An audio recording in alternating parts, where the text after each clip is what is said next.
예, 오늘 저희가 살펴볼 하나님의 말씀은요, 누가복음인데요. 누가복음을 주로 1장과 2장을 주로 살펴보도록 하겠습니다. 일단 본문은 1장 26절부터 33절로 정했는데요. 그 뒤도 좀 계속해서 저희가 살펴보려고 합니다. 예, 누가복음 1장 26절부터 33절을 일단 보겠습니다. 누가복음 1장 26절부터 33절. 예, 찾으셨으면 제가 1장 26절부터 33절까지 일단 받들어 읽겠습니다. 예, 누가복음 1장 26절. 여섯째 달에 천사 가브리엘이 하나님에 의해 나사렛이라 하는 갈릴리의 도시로 보내어져서 다윗의 집에 속한 요셉이라는 이름의 남자와 정혼한 처녀에게 이르렀는데 그 처녀의 이름은 마리아더라. 그 천사가 들어가 그녀에게 이르러 말하되 크게 호의를 입은 자여 평안할지어다. 주께서 너와 함께 하시니 내가 여자들 가운데 복이 있도다. 다른 여자들보다 훨씬 더 복이 있도다. 이렇게 말씀하지는 않으셨어요. 그냥 여자들 가운데 복이 있도다 하매 그녀가 그를 보고 그가 하는 말에 불안해하며 이것이 도대체 무슨 인사인가 하고 마음속으로 생각하니 그 천사가 그녀에게 이르되, 오늘 본문과는 상관없지만요, 이 생각이 마음과 관련 있죠. 성경에 의하면. 사실 이 생각이 어디에 속했는지 이게 아는 게 쉽지는 않거든요. 근데 성경에 의하면 마음에 속했다고 말씀하고 있어요.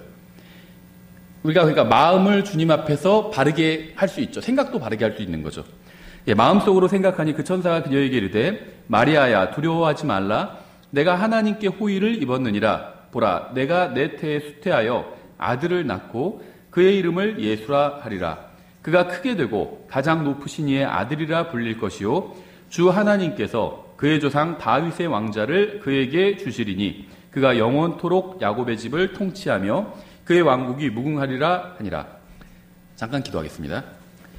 하나님 아버지, 주님의 말씀을 통해서 저희의 마음을 변화시켜 주시기 원합니다. 주님의 말씀으로 교회들이 바르게 세워지고 또 저희도 바로 설 수 있도록 도와주시기 원합니다. 예수님의 이름으로 기도드렸습니다. 아멘. 예, 천사는 마리아에게 마리아의 태에 성령님을 통해서 잉태하게 될 예수님에 대해서 이제 예언을 했죠. 또 알려준 거죠. 예수님에 관한 약속은요, 단순히 처녀의 몸을 통해서 출생하시는 이 구원자에 관한 것뿐만이 아니라 영원한 왕국에 관한 것도 포함되어 있는데요. 이제 마리아에게 천사가 전해준 내용은 영원한 왕국을 세우실 왕에 관한 예언을 전해주었습니다. 그렇죠? 그리고 이분의 왕국이 끝이 없을 것이다. 이렇게 얘기를 해주었죠. 계속해서 34절에 이에 마리아가 천사에게 이르되 나는 남자를 알지 못하는데 어찌 이 일이 있으리이까 하매 천사가 그녀에게 대답하여 이르되 성령님께서 내게 임하시고 가장 높으신 이의 권능이 너를 덮으시리니 그런즉 또한 내게서 태어날 그 거룩한 것은 하나님의 아들이라 불리리라. 이 35절에 이르러서요, 이 현대 성경 번역자들이 기겁을 하게 돼요. 그래서 왜냐면요, 여기서 거룩한 것이라고 부르고 있거든요. 내게서 태어날 그 거룩한 것, 영어로 holy thing이에요. 그러니까 이건 말이 안 된다. 어떻게 마리아에게서 예수님이 태어나잖아요. 근데 예수님을 어떻게 thing, 것이라고 부를 수 있냐? 그래서 거룩한 분, holy one 이런 식으로 성경을 다 뜯어 고치게 됩니다. 개역 성경에도요, 거룩한 이라고 되어 있어요. 근데 이 사람들은요, 예수님과 예수님의 몸을 구분하지 못했기 때문에 당황한 겁니다. 성경은요, 예수님을 거룩한 것이라고 부른 적이 없어요. 예수님의 몸, 마리아의 태 안에 있던 예수님의 몸을 거룩한 것이라고 부른 겁니다. 예수님은 것이 아니에요.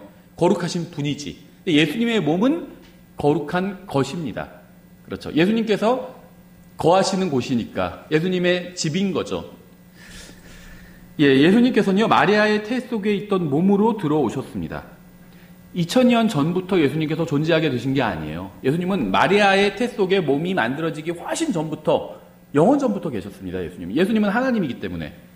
그런데 2000년 전에 마리아의 태 속에 만들어진 그 인간의 몸 안으로 들어오셨습니다. 그래서 그 인간의 몸을 거룩한 것이라고 성경은 부르고 있는 겁니다. 천사는요, 예수님을 것이다, 것, thing, 이렇게 표현한 적이 없어요. 예수님의 몸을 것이라고, thing이라고 표현한 겁니다. 천사는 예수님께서 세상에서 거하실 집을 것이라고 표현한 겁니다. 예수님은 하나님이에요. 하지만 마리아는 하나님의 어머니가 아닙니다. 하나님은 어머니가 없어요. 하나님은 그 이전이 없습니다. 그렇죠? 하나님께서 마리아의 태 속에 있던 인간의 몸에 거하러 들어오신 겁니다. 이것이 바로 디모데전서 3장 16절에서 말씀하시는 하나님의 성품의 신비예요. 논쟁의 여지가 없이 하나님의 성품의 신비는 위대하도다. 하나님께서 육체 안에 나타나시고 이게 하나님의 성품의 신비입니다.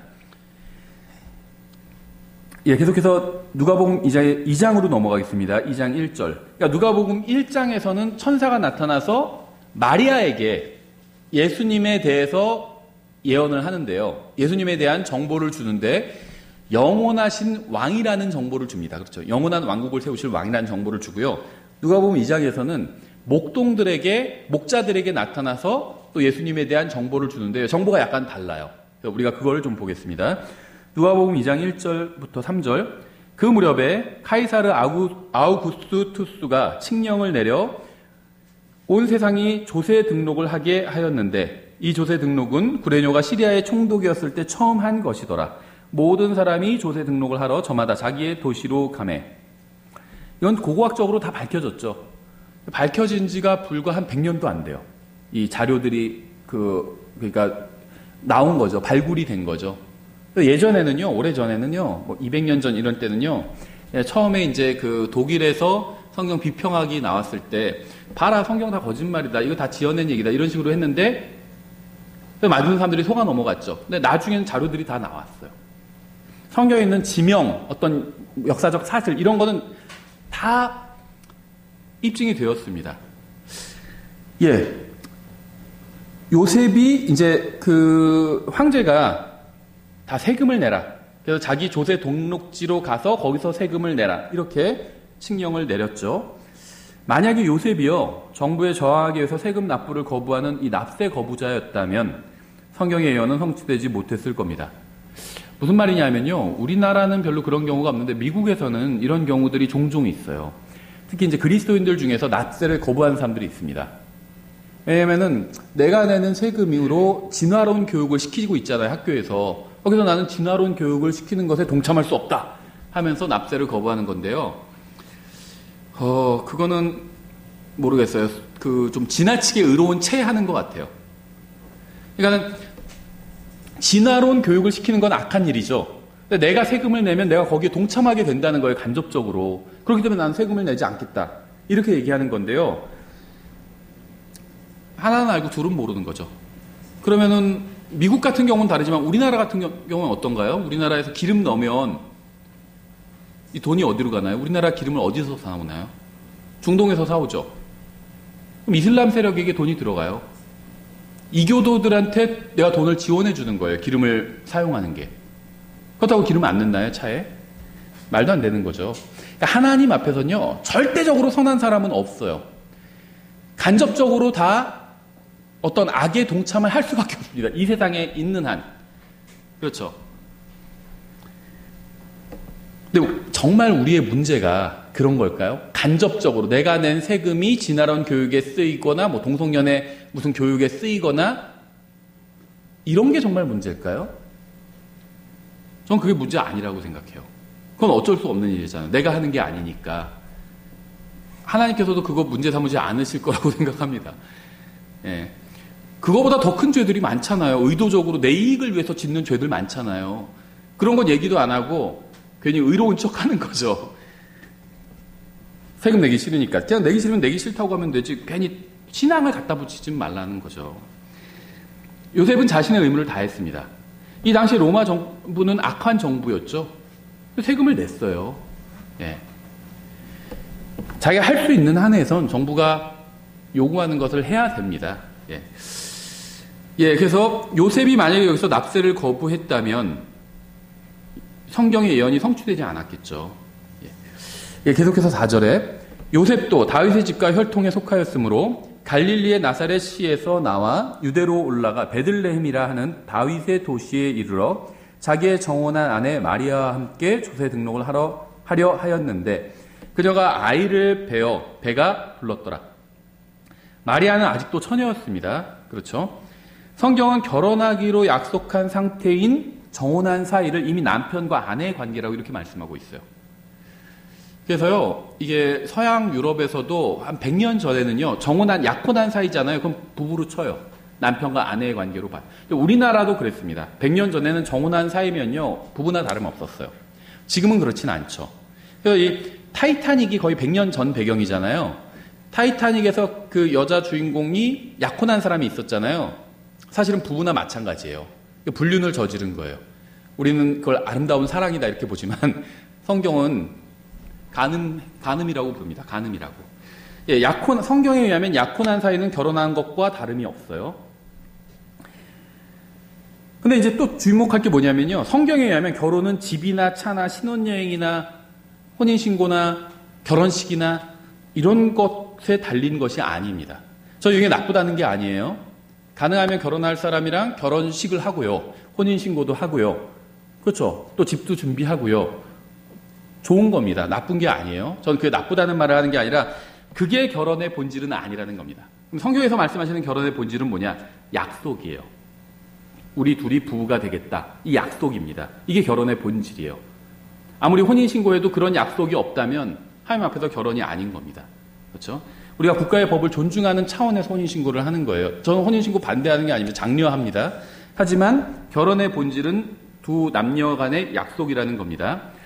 결혼은 두 사람의 남자, 여자가 만나서 서로를 남편과 아내로 삼겠다는 약속이에요. 어떤 사람들은요, 서로 동침하면 그게 결혼한 거다. 이렇게 주장하는 사람도 있는데요. 그렇지 않아요. 성경도 그렇게 부르고 있지 않습니다. 그렇죠? 예, 6절. 이처럼 그들이 거기 있을 때 그녀가 해산할 날들이 다 참에 그녀가 자기의 맏아들을 낳아. 참 성경은 정확하죠. 맏아들이라고 부르고 있어요. 로마 가톨릭에서는 이 마리아가 영원한 처녀다. 그래서 이게 하나의 교리입니다. 영원히 처녀로 있었다. 이렇게 주장하지만요. 성경은 그렇게 말씀하고 있지 않아요. 예수님이 맏아들이었다고 얘기하고 있어요. 그럼 예수님 말고 다른 동생들이 있었다는 거죠. 자기의 맏아들을 낳아 포대기로 싸서 구유에 누였으니 이는 여관에 그들을 위한 방이 없었기 때문이더라. 예수님이 마리아의 맏아들이라는 것은 그녀가 다른 아이들을 낳았다는 것을 의미합니다. 성경에 다른 아이들도 있는데 왜 가톨릭에서는 아이들을 낳지 않았다 이렇게 어떻게 그렇게 주장이 가능할까요? 성경 기록된 대로 읽지 않으면 됩니다. 가톨릭에서는요, 다른 아이들을 그냥 예수님의 친척들이라고 이렇게 사촌 동생들 이렇게 설명을 합니다. 성경 그렇게 말씀하신 적이 없죠. 성경에 의하면 마리아는 예수님을 출산한 후에 다른 아이들을 여럿 낳았습니다. 마리아는 예수님을 잉태할 때까지는 처녀였지만 예수님을 출산한 후에는 더 이상 처녀가 아니었어요, 당연히. 8절. 바로 그 지역에서 목자들이 들에 거하며 밤에 자기 양떼를 지키더라. 보라, 주의 천사가 그들에게 임하고 주의 영광이 그들 주위를 두루 비추매 그들이 심히 두려워하더라.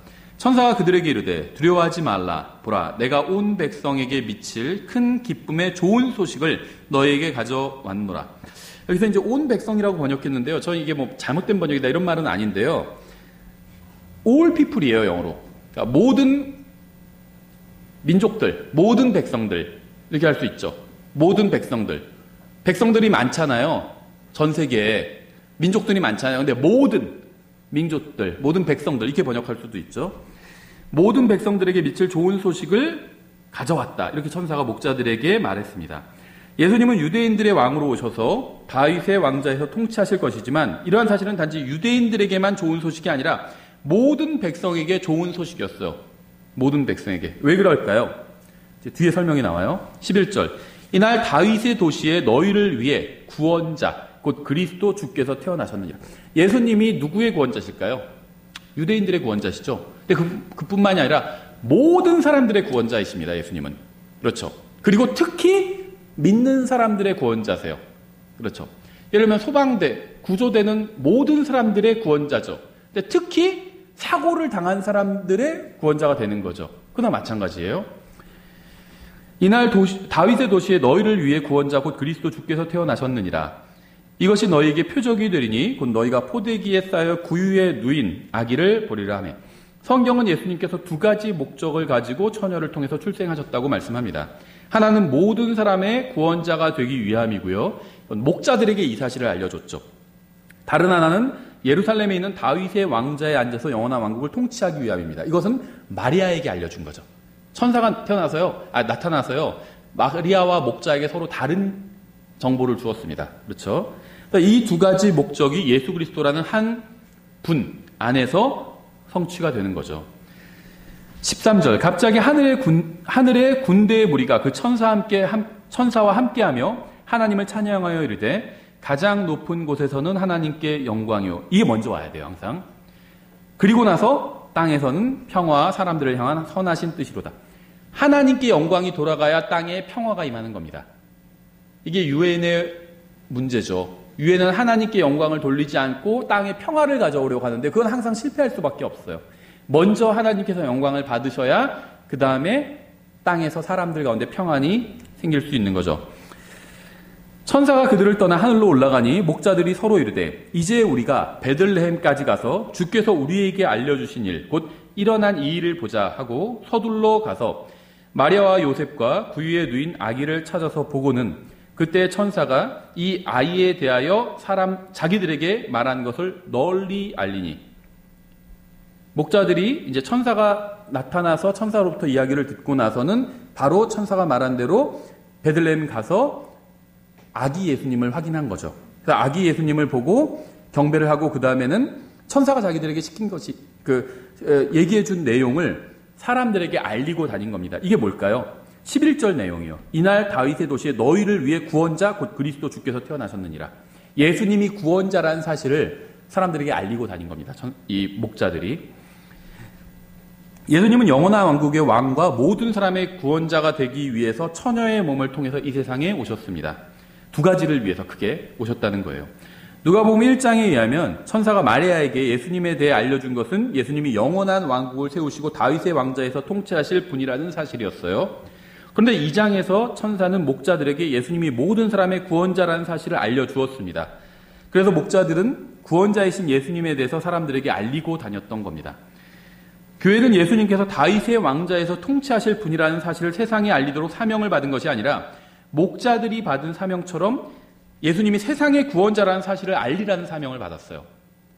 그러니까 교회는요, 마리아와 같은 사명을 받은 게 아니라 목자들과 같은 사명을 받은 겁니다. 우리는 이 세상에 물리적인 왕국을 세우라는 명령을 받은 적이 없습니다. 우리는 모든 창조물에게 복음을 선포하라는 명령을 받았어요. 여기서 말하는 창조물은요, 사람을 말하는 겁니다. 사자나 무슨 돌멩이한테 가서 뭐 복음 전하고 이런 말이 아니에요. 이거 오해해가지고요, 예전 대만인가 거기서도 그런 일이 있었죠. 사자 우리에 들어가서 사자한테 막 설교한 사람도 있어요. 또 어떻게 되는지 아시죠? 사자가 와서 물었어요. 네, 그래서 관리인이 와서 겨우 구해줬죠. 왜냐면요, 성경은 여기 문맥에서는 사람을 말하는 거예요, 창조물이. 그래서 구원받은 사람을 새로운 창조물이라고 부르잖아요. 그렇죠? 예수님은 세상의 구원자로 이 세상에 오셨고, 구원자로서 사역을 완수하셨습니다. 이제 왕국을 세우러 다시 오실 거예요. 주님께서 다시 오시기 전까지 우리가 교회로서 해야 될 일은요, 구원자이신 예수님에 대해서 사람들에게 알려주는 겁니다. 우리는 예수님께서 십자가 위에서 우리를 위해서 해주신 일, 즉 이미 행하신 일을 사람들에게 알려줘야 됩니다. 복음을 전하는 거죠, 이게. 그러니까 예수님께서는요, 두 가지 목적으로 오셨어요. 구원자가 되기 위해서 오셨고, 또 영원한 왕국을 세우기 위해서 오신 거죠. 그런데 영원한 왕국은 아직 세우지 않으셨어요. 아직 그 일은 하지 않으셨다는 겁니다. 근데 구원자로서 해야 될 일, 즉 십자가에서 모든 사람의 죄값을 갚아주는 일은 이미 하셨습니다. 그렇죠? 그래서 우리는 이미 하신 일을 사람들에게 증언하고 다니는 거예요. 이게 증인이 해야 될 일이에요. 증인은요, 뭐 하는 사람인지 아시죠? 자기가 보고 들은 것, 자기가 아는, 사실은 정확히 이제 보고 들은 거예요. 그래서 알고 있는 겁니다. 그거를 증언하는 게 증인의 임무죠. 어떤 사람이 할 일을 증언하는 건 아니에요. 사실은 그렇죠. 그 사람이 이미 한 일을 증언하는 게 증인의 할 일이라는 겁니다. 물론 우리가 예수님께서 이 세상에 오셔서 무엇을 하실지 교회에서 가르칠 수 있어요. 그냥 가르치는 거죠. 근데 세상 사람들에게 증언할 건요, 그 내용은 아니라는 거예요, 사실은. 아직 하시지 않았잖아요. 예수님이 우리에게 너희는 나의 증인이 되리라 이렇게 말씀하셨잖아요. 근데 아직 하지도 않은 일을 말하는 건 그게 뭐 잘못됐다는 건 아니에요. 사람들한테 예수님이 오셔서 왕국을 세우실 겁니다, 이런 얘기를 하는 게 대단히 뭐 잘못된 얘기는 아니죠. 사실이니까 얘기해 줄 수는 있는데 그게 증인이 해야 될 일은 아니라는 겁니다. 증인은요, 이미 한 일을 설명하는 거예요. 예수님께서 이미 하실 일은 왕국을 세우실 거고요. 그건 아직 안 하셨어요. 이미 하신 일이 있어요. 십자가 위에서 우리를 위해서 죄값을 갚아주셨잖아요. 그걸 우리가 사람들에게 이야기해 주는 게 증인으로서 사명을 감당하는 겁니다.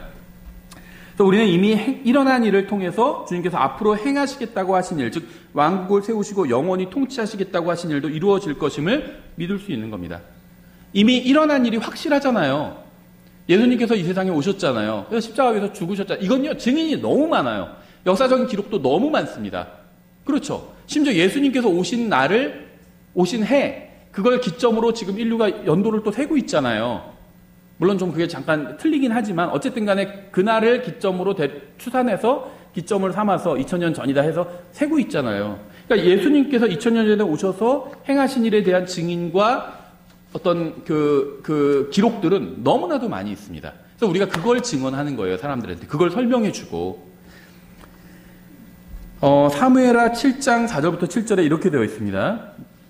그 밤에 주의 말씀이 나단에게 임하니라. 이르시되 가서 내 종 다윗에게 고하기를 주가 이같이 말하노라. 내가 나를 위해 내가 거할 집을 건축하겠느냐. 내가 이스라엘 자손을 이집트에서 데리고 올라온 때부터 심지어 이날까지 아무 집에도 거하지 아니하고 장막과 성막 안에서 걸었나니 내가 이스라엘의 모든 자손과 함께 걸은 모든 곳에서 내가 내 백성 이스라엘을 먹이라고 명령한 이스라엘 지파들 중에 어느 지파에게 이르기를 너희가 어찌하여 나를 위해 백향목집을 건축하지 아니하느냐 하고 한마디라도 말하였느냐.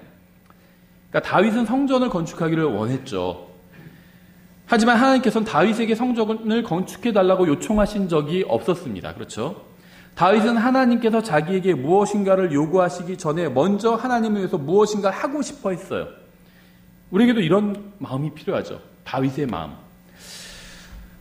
8절 그런즉 이제 너는 내 종 다윗에게 이같이 이를지니라. 만군의 주가 이같이 말하노라. 내가 너를 양우리에서 곧 양들을 따르는 일에서 취하여 내 백성 즉 이스라엘을 다스릴 치리자로 삼았고 내가 어디를 가든지 내가 너와 함께하여 내 모든 원수를 내 눈앞에서 멸하였으며 땅에는 위대한 자들의 이름 같은 위대한 이름을 내게 만들어 주었노라. 또한 내가 내 백성 이스라엘을 위해 한 처소를 정하고 그들을 심으리니 이로써 그들이 자기 처소에 거하며 다시는 움직이지 아니하리라. 또 사악한 자손들이 다시는 예전과 같이 이렇게 말씀하고 있는데요. 이제 이 부분이 이제 재림하시는 예수님에 대한 예언이에요. 이 말씀은 아직 이루어지지 않았습니다. 많은 성경 교사들이 주장하는 것과는 상관없이요. 이스라엘은 아직 회복되지 않았어요. 이스라엘이 고국으로 돌아왔다. 이스라엘이 1948년인가요? 무슨 건국됐다. 이게 성경의 예언의 성취처럼 가르치는 사람들이 있는데 성경 예언의 성취랑 전혀 관련이 없습니다. 그냥 하나의 어떤 예표가 아닐까 이렇게 생각할 수는 있을지 몰라도 성경의 예언의 성취와는 전혀 관련 없는 일이에요. 이스라엘 회복은요, 재림 직전에 이루어져요. 지금은 교회 휴거도 이루어지지 않은 시점이기 때문에 이스라엘 백성이 영원한 한 곳에 거하게 된다는 말씀은 아직 성취되지 않은 겁니다. 이스라엘 회복은 주님의 재림과 더불어 이루어지게 돼요. 11절 또 전에 내가 재판관들에게 명령하여 내 백성 이스라엘을 다스리게 하고 또 너로 하여금 내 모든 원수로부터 벗어나 안식하게 하던 때 이와 같이 그들을 괴롭히지 못하리라. 근데 지금 괴롭히고 있잖아요. 그러니까 이 예언은요, 사무엘하 7장의 예언은 아직 성취되지 않았다는 겁니다. 괴롭히고 있잖아요. 지금 이스라엘이 지금 약속의 땅에 아주 일부 조금만 차지하고 있고요. 그나마 그거 차지하고 있는데 중동 국가들이 다 괴롭히고 있잖아요. 아직 성취되지 않은 거예요.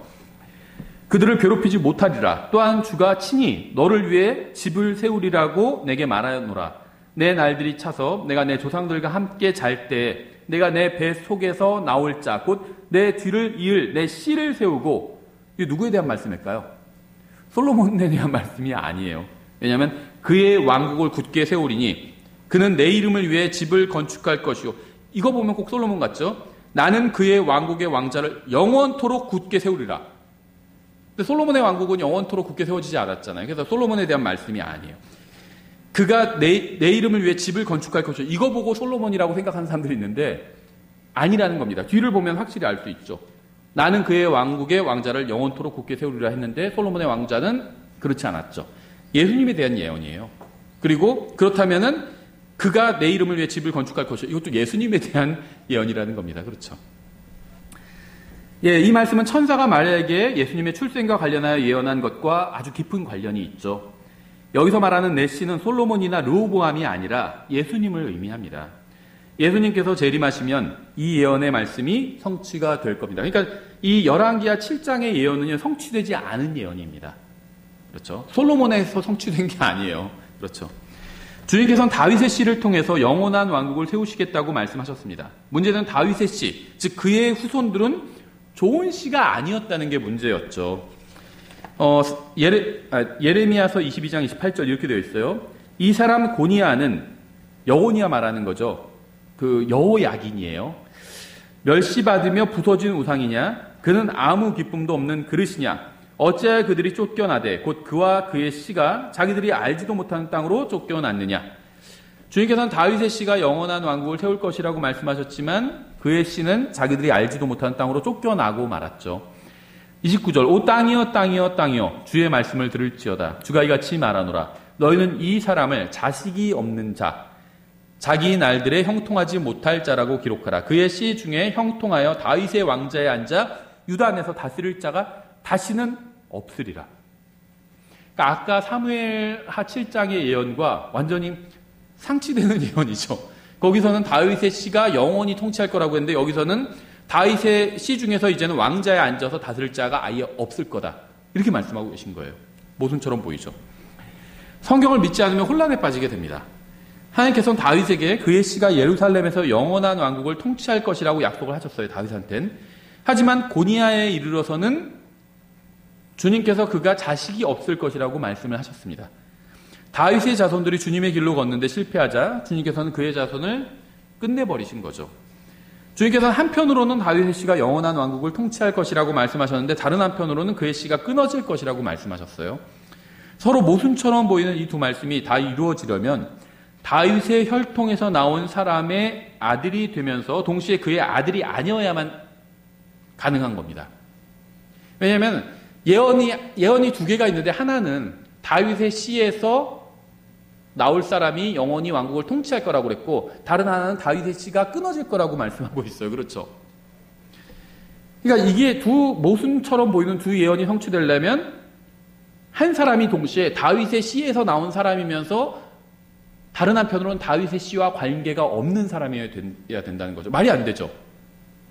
동그라면서 네모난 것, 뭐 이런 거나 마찬가지죠. 모순이에요. 그렇죠. 한 사람이 다윗의 씨면서 동시에 다윗의 씨가 아니어야 합니다. 그래야지 이 두 사무엘하 7장과 예레미야 22장의 예언이 성취될 수 있다는 거예요. 서로 모순되는 예언이기 때문에. 그렇죠. 그래서 주님께서는요. 다윗의 자손인 요셉과 마리아를 선택하신 겁니다. 요셉은 다윗의 자손이었지만 그러니까 예언 하나는 다윗의 씨에서 영원한 왕국을 세우실 분이 나온다는 거예요. 그래서 요셉은 다윗의 자손이었지만 예수님의 친부는 아니었어요. 그렇죠. 마리아는 다윗의 자손이었고 예수님의 육체의 어머니였습니다.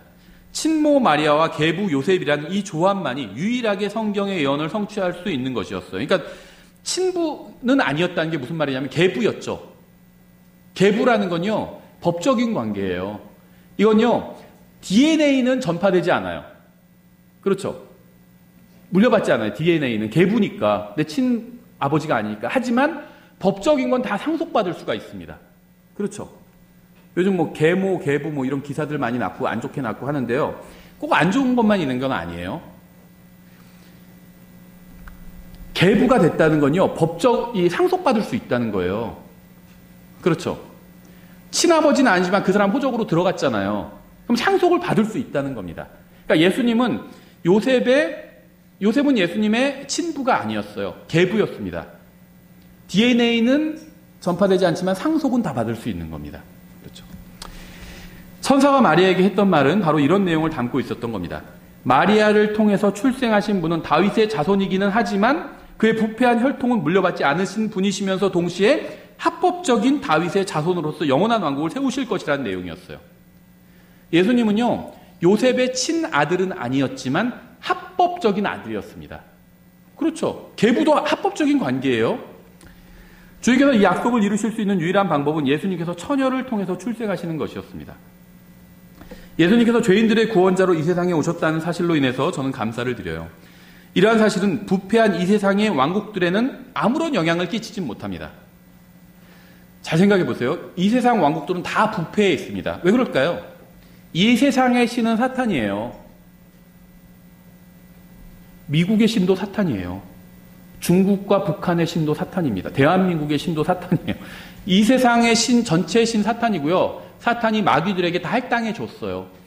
그래서 성경은 이 세상 국가들을 왕국이라고 부르는 거예요. 그래서 우리나라 왕국이 아닌데? 왕국이에요. 우리나라도 영적으로는. 우리나라를 통치하는 왕이 있어요. 마귀가 있어요. 사탄이 정해준 거예요. 그리고 이제 우리나라 또 인간의 눈으로 봤을 때 대통령이 있고 민주주의 국가인 거죠. 영적인 시각으로 보면 왕국이에요. 근데 그 왕이 누구냐? 사탄이에요. 근데 예수님은 죄인들의 구원자로 이 세상에 오셨습니다. 이건 정말 감사한 일이죠. 근데 예수님이 죄인들의 구원자로 이 세상에 오셔서 십자가 위에서 죽으셔서 이건 엄청난 일을 하신 겁니다. 전 인류가 다 구원받을 수 있는 근거를 마련해 주신 거예요. 누구든지 믿으면 다 구원받을 수 있게 해주신 겁니다. 엄청난 일이긴 하지만 이 세상의 마귀의 왕국들에는 영향을 끼치는 일은 아니라는 겁니다. 마귀의 왕국들이 쓰러지지 않았어요. 건재합니다. 다 그렇죠. 하지만 우리는 아무 걱정을 할 필요가 없습니다. 예수님께서 다시 오시면 이 세상의 부패한 모든 왕국들을 심판하시고 영원한 왕국을 세우실 것이기 때문이에요. 그러니까 예수님께서 오신 처녀를 통해서 태어나신 목적이 두 개죠. 구원자가 되기 위함과 영원한 왕국을 세우기 위함이죠. 그런데 구원자가 되기 위함, 이건 이미 성취하셨는데 이것은 이 세상의 왕국들에는 영향을 끼치지 못한다는 겁니다. 하지만 걱정하지 않아요. 왜냐하면 영원한 왕국을 세우실 그 목적은 재림 때 성취되는데요. 그러면 이제 이 세상의 모든 왕국들이 다 영향을 받게 되죠. 무너지게 됩니다. 이사야서 9장 6절 잘 아시는 구절이에요. 이렇게 되어 있습니다. 이는 한 아이가 우리에게 태어났고 한 아들을 우리에게 주셨는데 그의 어깨에는 정권이 놓이고 그의 이름은 놀라우시니 조언자 강하신 하나님 영존하는 아버지 평화의 통치자라 할 것이기 때문이라. 그의 정권과 화평의 번창함이 끝이 없으며 그가 다윗의 왕자와 그의 왕국 위에 군림하여 그것을 정비하고 이제로부터 영원토록 판단의 공의와 정의로 그것을 굳게 세우리라. 만군의 주의 열심히 이것을 이루라. 사람이 이루는 게 아니에요. 하나님의 왕국은. 그러니까 하나님의 왕국은 거듭난 사람들이 들어가는 거고 하늘 왕국, 이 세상에 세워질 영원한 왕국은 사람들이 이루는 게 아닙니다. 우리가 막 데모하고 막 그리스도인, 기독교인들 많이 뽑아서 국회로 보내고 대통령도 기독교인 뽑고 그래가지고 무슨 이 세상에 천국을 건설하는 게 아니라는 거예요. 만군의 주의 열심히 이것을 이루는 겁니다. 사람이 이루는 게 아니라. 예수님은 세상의 구원자시고 놀라우신이고 조언자시고 강하신 하나님이고 영존하시는 아버지시고 평화의 통치자입니다. 하지만 주님은 이 세상의 물리적인 왕국은 단 하나도 세우신 적이 없어요. 주님은요, 물리적인 어떤 기관을 세우신 적이 없습니다. 주님께서는요, 그리스도의 몸인 교회는 세우셨지만 물리적인 기관은 단 하나도 세우신 적이 없어요. 주님께서는 물리적인 왕국을 세우시러 어느 날 이 세상에 다시 오실 겁니다. 그때는 이 세상의 모든 왕국은 주님께 속하게 되고요. 주님의 어깨 위에 왕국이 놓이게 될 거예요. 정권이 놓이게 될 겁니다. 한 번 주님의 어깨에 올라간 이 왕국의 정권은 영원히 끝이 없을 겁니다. 제 얘기를 한번 잘 들어보셔야 돼요. 과거에 보수 정당이 정권을 잡았을 때 제 주위에서 뭐 목사님들도 있었고요. 다른 형제자매님들도 있었고요. 너무 힘들어하는 분들이 있었어요. 큰일 났다. 저 보수 저 사람들이 정권 잡아가지고 이거 나라가 완전히 이상해졌다. 부패 가득하고 막 부자들끼리 다 돈 나눠 먹고 있고 걱정하는 게 나라 걱정을. 이제 진보가 또 정권을 잡았죠. 그러니까 또 이제 힘들어하는 분들이 있어요. 목사님들 중에도 있고요. 형제자매님들 중에도 있어요. 큰일 났다. 이제 막 진보가 잡아가지고 무슨 뭐 이상한 법안 잔뜩 만들고 무슨 동성연애자들 활개치게 만들고 나라 돈 그냥 사람들에게 다 나눠주고 있고 나라 이러다가 거덜나겠다. 그래서 막 걱정하시는 분들이 있어요. 지금. 지난 세기를 한번 돌아보자고요. 로마 천주교가 유럽에서 정권을 잡았었죠. 1000년간. 유럽의 왕과 황제들을 좌지우지했습니다. 로마 카톨릭이. 그때 너무 힘들어하던 형제들이 있었어요. 그렇죠. 큰일 났다. 저 사악한 종교가 그냥 한 나라도 아니고 유럽 전체를 그냥 다 잡아놓고 사람들을 못살게 굴고 있잖아요. 사악한 정권이었겠죠. 유럽 전체가 1000년간 사악한 정권이었어요. 그렇죠. 또 공산주의가 나왔을 때 어땠을까요? 소련이 지구의 절반의 정권을 잡았겠죠. 한때 냉전 시대 지구 절반을 나눠 먹었어요. 그렇죠. 미국과 함께. 미국은 자유 진영을 수호했고 소련은 공산 진영을 수호했죠. 그때 힘들어하던 형제들이 있었어요. 큰일 났다. 사악한 정권이 그리스도인들 다 잡아가지고 소련에서 실제 많은 그리스도인들 잡아가뒀어요. 그렇죠. 고문하고 막 죽이고. 그래서 힘들어하고 걱정하던 형제들이 있었습니다. 항상 누군가가 정권을 잡고 실력 행사를 하는 것으로 인해서 힘들어하는 형제들이 있었어요. 근데 여러분은 예수님께서 하신 말씀을 정말 잘 이해하셔야 합니다. 예수님은 이 세상의 왕국이나 국가나 정권을 도와주러 오신다고 말씀하신 적이 없어요. 사회주의 정권, 진보 정권을 도와주겠다 이렇게 말씀하신 적이 없습니다. 반대로 자유주의 정권, 민주주의 정권을 도와주시겠다 이렇게 말씀하신 적도 없습니다. 이 세상에는 하나님의 기준으로 봤을 때 우리 기준 말자고요. 저 기준으로는요. 공산주의보다 민주주의가 훨씬 좋죠. 선택하라면 당연히 민주주의 선택하죠. 대한민국과 북한 중에 선택해라. 그럼 대한민국 선택하죠. 중국과 미국 중에 하나 선택해서 어디서 살으려면 미국 선택하죠. 정신 있는 사람이라면 아마 다 그렇게 선택할 거예요. 그렇죠. 심지어 중국이랑 북한에 사는 사람도 선택하라면 그렇게 선택할 것 같아요. 대한민국 선택할 것 같아요. 그렇죠. 말만 못할 뿐이지 거기서 그렇게 얘기하면 잡아가니까. 그러니까 오해하지 마셨으면 좋겠어요. 저는 대한민국이 훨씬 좋아요. 북한 정권 사악한 정권이라고 생각합니다. 정말. 공산주의 정권 사악한 정권이라고 생각해요. 자유를 안 주니까. 그렇죠. 그런데요. 하나님의 기준으로 봤을 때 이 세상에 조금만 도와주면 괜찮은 정권이나 왕국이나 국가가 있을까요? 여러분 선생님의 기준으로 봤을 때 학생 중에서 조금만 도와주면 공부를 좀 잘할 것 같은 학생이 있을 수 있어요. 그렇죠? 쟤는 조금만 도와줘도 쟤는 안 되겠다 이런 학생이 있을 수도 있고요. 그러니까 경험이 많은 교사가 봤을 땐요. 보인다고 그러더라고요. 저 학생은 조금만 좀 지도해주면 쟤는 아주 공부 잘할 일 같은데 이런 게 보인대요. 충분히 가능한 얘기죠. 하나님의 시각을 한번 생각해 보자고요. 하나님은 완전히 의로우신 분입니다. 그렇죠? 하나님의 시각으로 봤을 때, 저 국가, 저 정권은 조금만 도와주면 아주 그냥 바로 예수님이 가서 통치하는 천년왕국이 될 만큼 훌륭한 국가다, 훌륭한 정권이다. 이런 정권이 있었을까요? 인류 역사 6,000년 동안? 지금 있을까요? 그런 국가가? 하나도 없어요.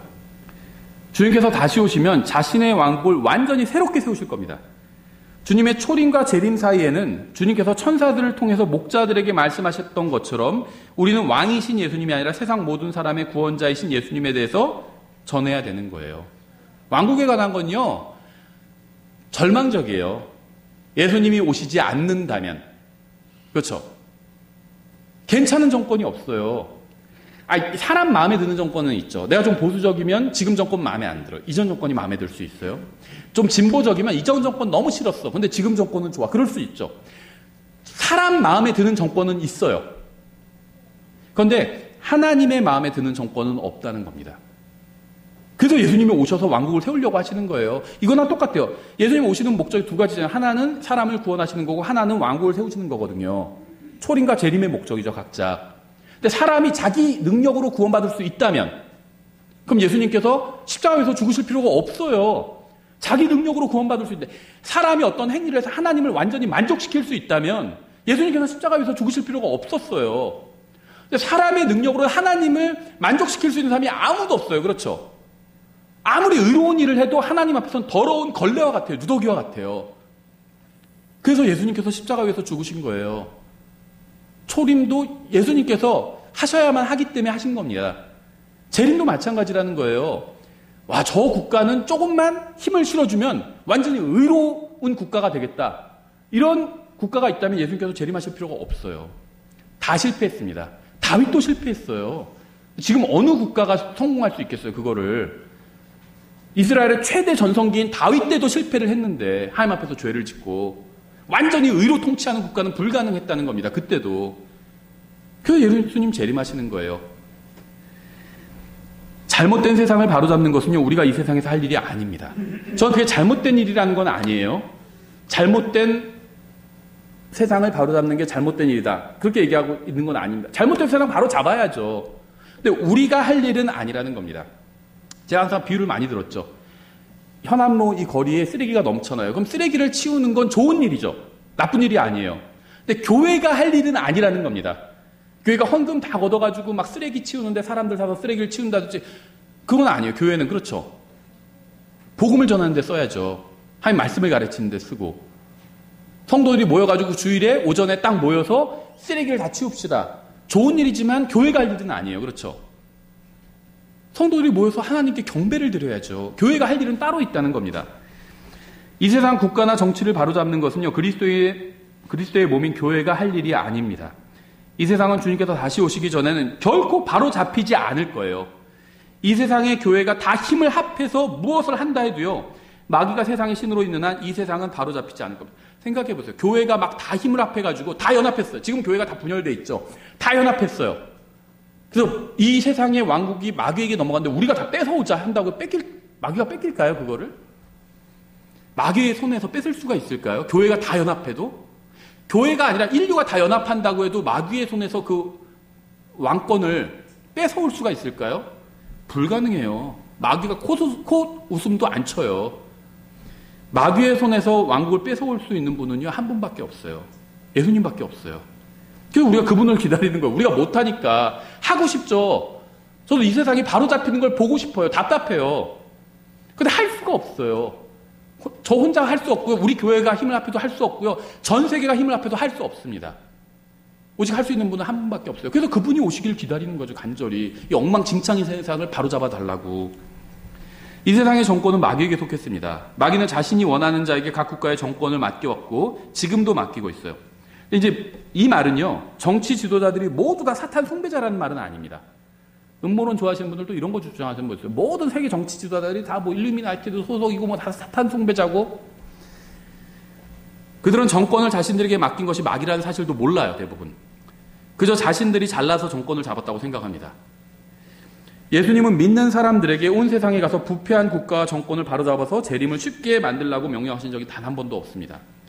주님께서는요, 가서 온 세상에 복음을 선포하라고 명령하셨어요. 부패한 정치인에게 가서 그를 바로잡고 무엇이 바른 정치인지 알려주라고 하신 적이 없다는 겁니다. 우리가 할 일이 무엇인지 아는 것은요, 어렵지 않아요. 우리가 부패한 정치인을 만난다면요, 할 일은 그 사람에게 복음을 전하는 겁니다. 제가 굉장히 존경하는 목사님도요, 길에서 정치인을 만났대요. 그 선거 유세 기간 중에. 그래서 그 사람, 정치인들, 이제 그런 때는, 우리가 평소에는 정치인한테 가면 우리 쳐다도 안 보잖아요. 그쵸? 근데 이제 선거 기간 중에는 막 찾아와서 악수를 청하죠. 악수를 청하길래 손을 꼭 잡았대요. 그리고 이렇게 얘기했대요. 지금 인기가 많으시지만 언젠가 모든 인기도 잃어버리고 모든 힘도 잃어버리고 아무도 관심 가져주지 않고 그럴 날이 오게 될 겁니다. 그때 예수님을 구원자로 받아들이셔야 돼요. 그때가 예수님이 정말 필요한 때예요. 그렇게 얘기를 했대요. 예수님을 믿으셔야 돼요. 삶이 언제 그렇게 될지 모르기 때문에. 그렇게 복음을 전했대요. 그리고 나서 10몇 년이 지나고 나서 뉴스를 보니까 그때 자기가 만났던 정치인이 무슨 병에 걸려가지고 혼자 어디서 요양원에서 있다, 이런 기사를 봤대요. 그래서 그렇게 기도했대요.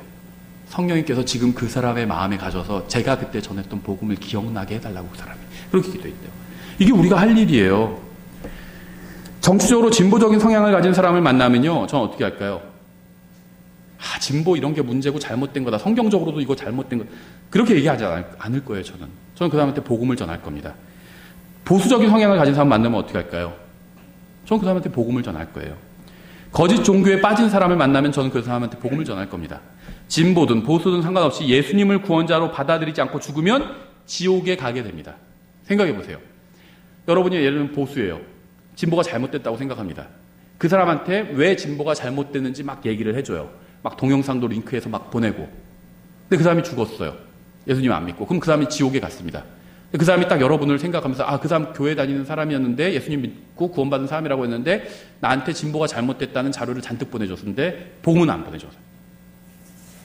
그래도 너무 고맙다. 진보가 잘못됐다는 걸 알고 지옥에 가게 했으니까. 이렇게 생각할까요? 반대도 마찬가지예요. 보수가 잘못됐다는 걸 잔뜩 보내줘요. 복음은 안 전해주고.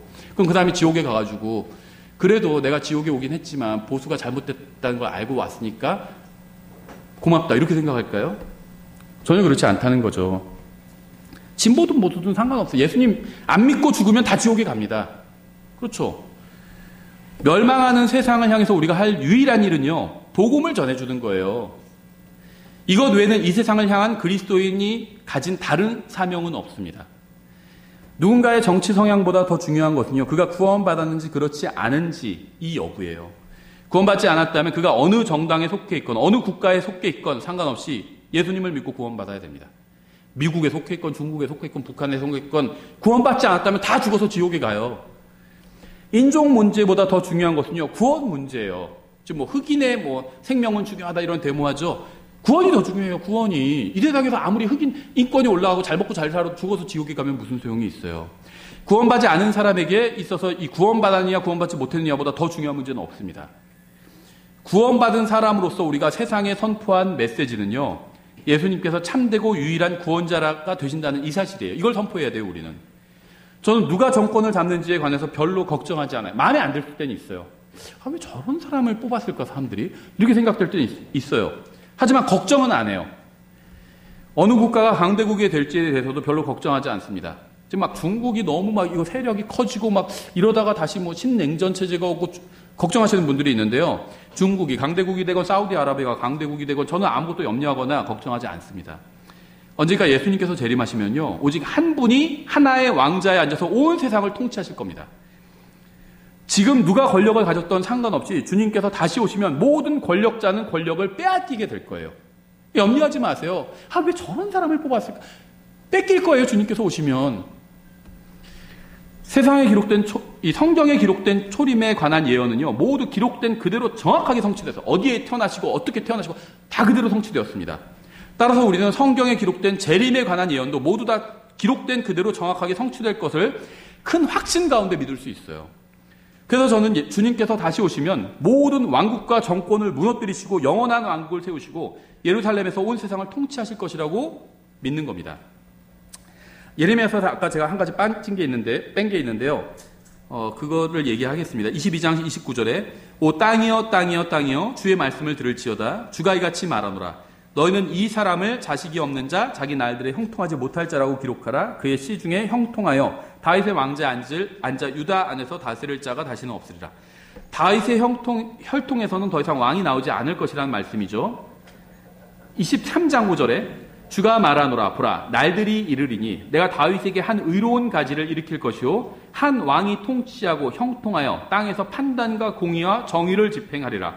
그의 날들에 유다는 구원을 받고 이 왕이 누군지는 분명하죠. 예수님이에요. 그의 날, 주님의 날이죠. 재림 때예요. 유다는 구원을 받고 이스라엘은 안전히 거하리라. 그의 이름 곧 그를 일컬을 때 쓸 이름은 이것이니 곧 주 우리의 의라. 이 말씀은요, 이스라엘의 회복에 관한 말씀이고 주님의 재림에 관한 말씀이죠.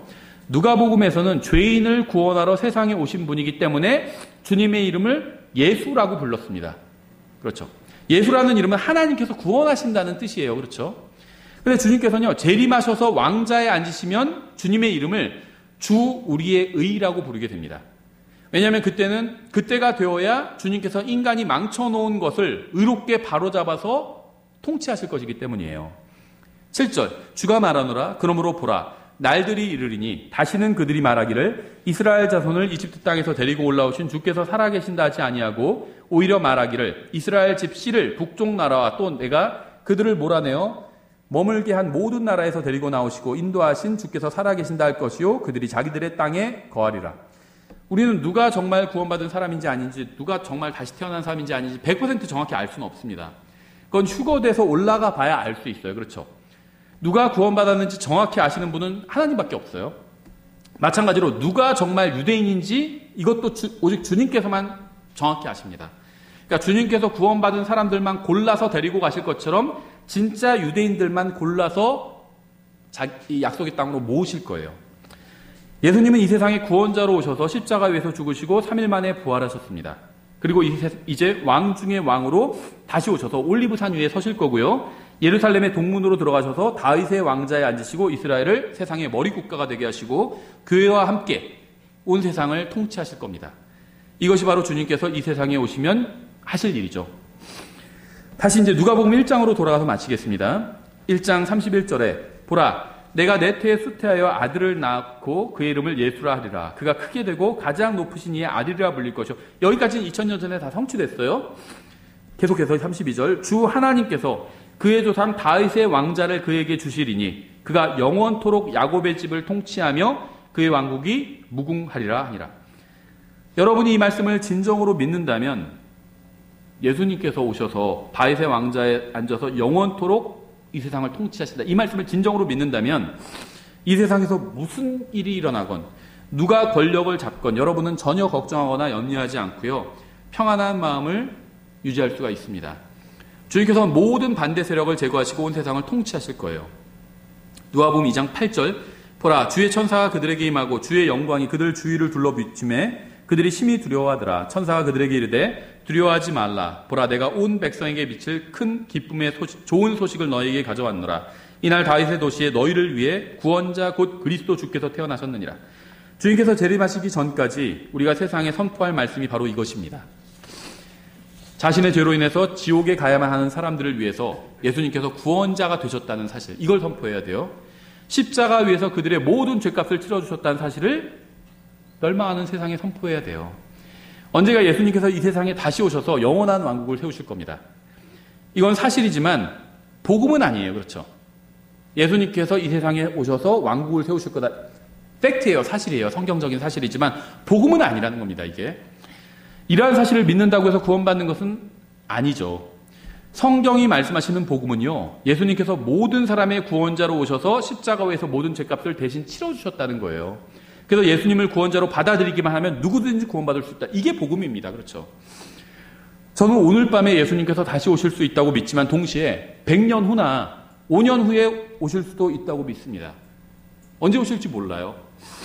주님께서 언제 오실지 아는 사람은 아무도 없습니다. 저도 모르고 여러분도 모르고 아무도 몰라요. 예수님도 아무도 모른다고 말씀하셨잖아요. 오직 아버지 하나님만 아신다고 말씀하셨어요. 우리는 주님께서 언제 오실지 모르지만 예수님을 구원자로 받아들이는 것, 받아들였기 때문에, 구원받았기 때문에 평안한 마음으로 살 수 있어요. 언제 오실지는 모르지만 마음은 평안할 수 있다는 겁니다. 구원받았기 때문에 우리가 죽으면 어디로 갈지 알아요. 이 세상이 앞으로 어떻게 될지 알아요. 평안한 마음을 가질 수 있다는 겁니다. 그렇죠. 그래서 한번 이제 설교를 관련된 주제 하려고 하는데요. 지금 전염병 사태로 많이 마음이 불안해하는데 불안할 거 없다고. 불안하지 않았으면 좋겠어요. 구원받으신 분들. 뭐가 불안해요? 하나님의 평안이 필요해요. 그런 분들에게 정말 필요한 건. 예수님의 평안. 전 세계적인 전염병으로 해서 두려워하고 있죠. 사람들이. 위축되고 있고요. 하나님도 위축되실까요? 하나님도 두려우실까요? 큰일 났다. 이제 큰일 났어. 확진자가 좀 줄어들더니 다시 늘어났구나. 큰일 났어. 하나님께서 그러실까요? 하나님의 평안이 필요해요. 하나님의 평안이. 큰일 난 건 물론 조심할 건 조심해야죠. 국가에서 그래도 사람들 살리겠다고. 국가는요, 사람들을 살리려고 그래요. 대부분의 사악한 국가도 다 그래요. 공산주의 사악한 국가도 지금 다 방역 열심히 해요. 자기네 능력이 없어서 그렇지, 능력권은 열심히 해요. 왜 그런지 아세요? 그래야 세금을 받아서 뭘 하죠, 자기네가. 그러니까 사악한 국가라고 해서 사람들을 다 죽이려고는 안 해요, 보통. 살리려고 합니다. 그래야지 세금을 거두니까 이용할 수 있잖아요, 사람을. 그렇죠. 그래서 사악한 국가라도 국가가 시키는 것, 기본적인 것, 성경에 위배되는 게 아니라면 해야 됩니다. 그렇죠. 해야 돼요. 국가가 시키는 대로 합니다. 저희도 최대한 협조를 해요. 하지만 불안해하지 않아요. 크게 위축될 필요도 없다고 생각합니다. 하나님이 있는데 뭐가 두려워요? 하나님이 안 믿으면 두려울 것 같아요. 하나님이 계시는 걸 우리는 알잖아요. 그러니까 앞으로 어떤 일이 일어날지 알아요. 전 세계는요, 이 전염병으로 망하지 않아요. 절대. 어떻게 망하는지 아세요, 전 세계가? 예수님의 재림으로 멸망해요. 모든 왕국들, 국가들이 예수님의 재림으로 다 멸망하게 됩니다. 전염병으로 멸망하지 않아요. 우린 다 알잖아요. 17절, 보고는 그때 천사가 이 아이에 대하여 자기들에게 말한 것을 널리 알리니 목자들은 아기 예수님께 경배하고 나서 로마 정권이 세금을 너무 많이 걷는다고 불평하지 않았습니다. 사람들한테 가서, 목자들이 사람들한테 가서, 근데 로마 정권, 이 사악한 정권이 세금은 또 오절나게 무슨 많이 걷어요. 막 이러면서 불평하고 다니지 않았어요.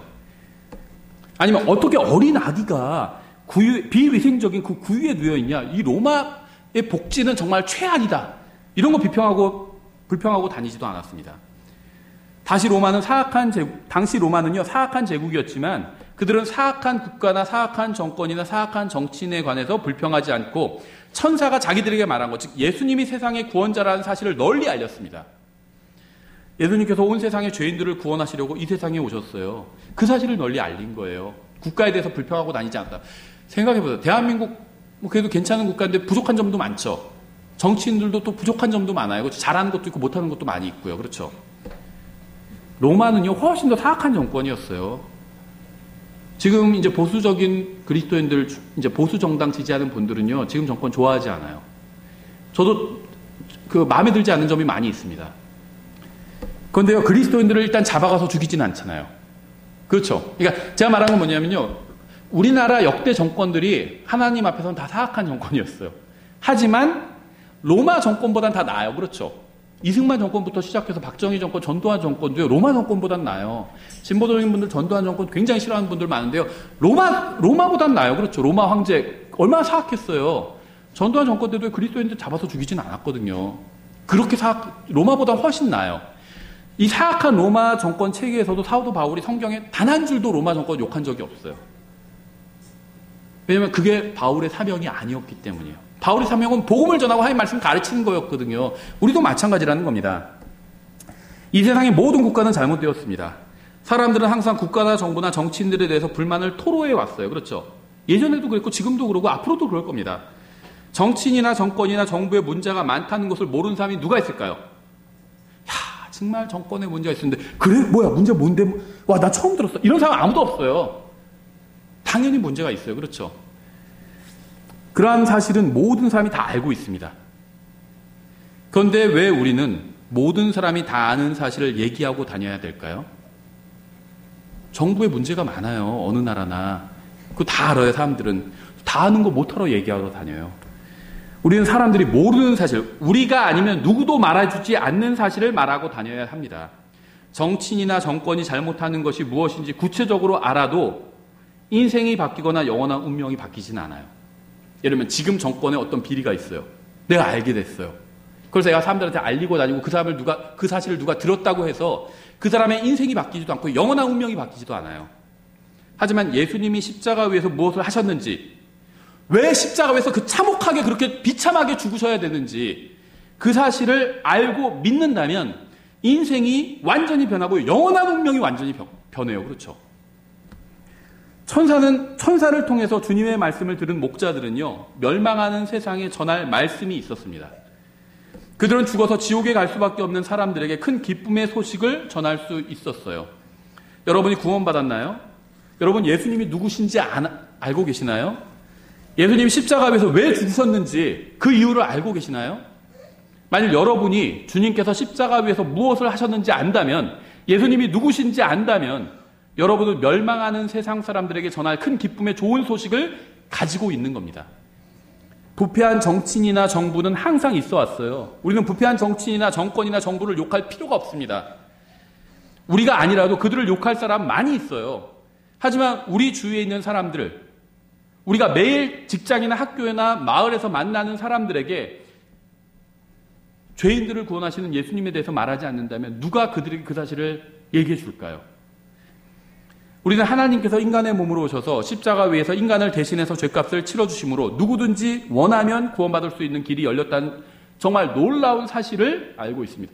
영원한 운명이 바뀔 수 있다. 원하기만 한다면 영원한 운명이 바뀔 수 있다. 이런 놀라운 정보를 가지고 있어요. 이거보다 더 고급 정보가 있나요? 하지만 안타깝게도요, 그러한 사실을 모르는 사람들이 아직도 너무나도 많이 있어요. 그들에게 이 사실을 알려줘야 되지 않을까요?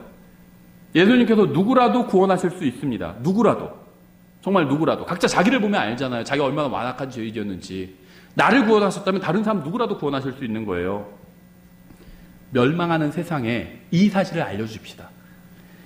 그리고 이 사실을 받아들이는 사람에게 바로 그 예수님이 왕으로 이 세상에 다시 오신다는 사실도 가르쳐 주자고요. 엉망진창인 세상에 대해서는 걱정하지 마세요. 예수님께서 바로 잡으실 겁니다. 주님께서 바로 잡지 못하실 것은 어떻게 하시는지 아세요? 다 없애버리실 거예요. 이 세상에 오시면요, 아무도 이 세상을 바로잡지 못하는데 주님께서 바로잡으실 거예요. 또 어떤 건 바로잡을 수가 없어요. 너무 망가져서. 그럼 그거는 불 속에 던져버리실 겁니다. 주님께서. 예수님만 오시면 모든 것이 해결돼요. 그 전에 우리가 해야 될 일을 하자는 겁니다. 구원자이신 예수님을 멸망하는 지옥으로 가고 있는 사람들에게 알려주자는 거예요. 그게 우리의 할 일이라는 겁니다. 기도하겠습니다. 하나님 아버지, 저희 마음에 용기를 주셔서 이 세상이나 이 세상에서 일어나는 일에 마음이 흔들리지 않게 해주시기 원합니다. 저희에게 참된 구원자이신 예수님을 주셔서 감사드립니다. 저희가 목자들처럼 주님께서 다시 오실 때까지 멸망하는 사람들에게 참된 구원자를 알려주는 일에 최선을 다할 수 있도록 도와주시기 원합니다. 예수님의 이름으로 기도드렸습니다. 아멘.